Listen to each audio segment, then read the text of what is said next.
Cinema బాగుంటే చాలు, అది చిన్న సినిమానా పెద్ద సినిమానా మాకు సంబంధం లేదు, కంటెంట్ ఉండి ఎంటర్టైన్మెంట్ ఉంటే మేము ఉన్నామని చెప్పి మళ్ళీ ప్రూవ్ చేశారు మీరు అందరూ. Thank you so much. ఎందుకంటే నన్ను చాలా మంది అడిగారు ఈ సినిమా చేసేటప్పుడు ఎందుకు చేస్తున్నాను, నేను చాలా కాన్ఫిడెంట్గా హ్యాట్రిక్ వస్తుందని చెప్పాను.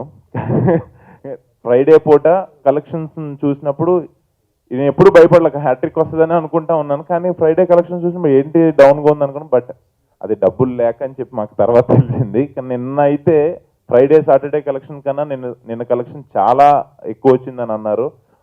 దానికి కారణమైన సినీ ప్రేక్షక దేవుళ్ళకి వాళ్ళందరికీ మేము వాళ్ళ నైట్ బయలుదేరి వాళ్ళందరికీ కృతజ్ఞతలుగా థ్యాంక్స్ చెప్పుకోవడానికి అక్కడికి వస్తున్నాము. ఉత్తరాంధ్ర నుంచి స్టార్ట్ అయ్యి మొత్తం నెక్స్ట్ 1 వీక్ మీతోనే ఉంటాము.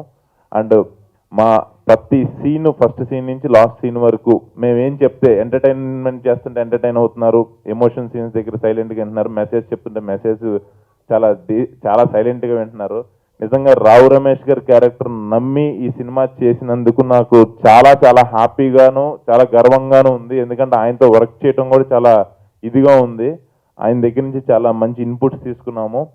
ఫాదర్ క్యారెక్టర్ ఎంత బాగా రిసీవ్ చేసుకున్నారంటే, ఇందాక అన్నారు నాతో ఆర్పి పట్నాయక్ సార్ రాగానే, ఇది చాలా టిపికల్ పాయింట్ అమ్మా, దీన్ని చెప్పడం అంత ఈజీ కాదన్నారు. నిజంగానే ఈ టిపికల్ పాయింట్ని ప్రసన్న అండ్ మా చోటాకే అన్నయ్య అండ్ మా డైరెక్టర్ భాస్కర్ బండి గారు అండ్ చోటాకే ప్రసాద్ గారు ఎడిటింగ్ ద్వారా మా స్టోరీ అందరూ ఎంత చక్కగా ఏ క్రాఫ్ట్లో ఆ క్రాఫ్ట్లో వాళ్ళు చాలా చక్కగా హార్డ్ వర్క్ చేసి చాలా నీట్గా తీసి సినిమాని మీ ముందుకు తీసుకొచ్చారు. మీరు చాలా బాగా ఎంకరేజ్ చేసి మాకు సపోర్ట్ చేశారు. ఈ నెక్స్ట్ 10 days కూడా క్రిస్మస్కి మాదే సినిమా ఉంటుంది అని చెప్పి అంటున్నారు అందరూ. చాలా హ్యాపీగా ఉంది, క్రిస్మస్ సినిమా అవుతుంది అంటున్నారు.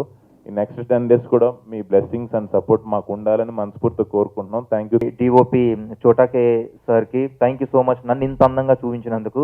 ప్రీవియస్ 2 మూవీస్లో నన్ను చూడడానికి చాలా దరిద్రంగా ఉంటాను, ఇందులో చాలా బాగా కనబడ్డాను. Thank you so much. Previous 2 మూవీస్లో చూసినప్పుడు నన్ను నేనే తిట్టుకున్నాను, ఏంటంటే ఎంత దరిద్రంగా ఉన్నామనేసి. ఈ మూవీలో చూసి నన్ను నేనే పోడుకుంటున్నాను, నేను కూడా అందంగా ఉన్నాననేసి. నెక్స్ట్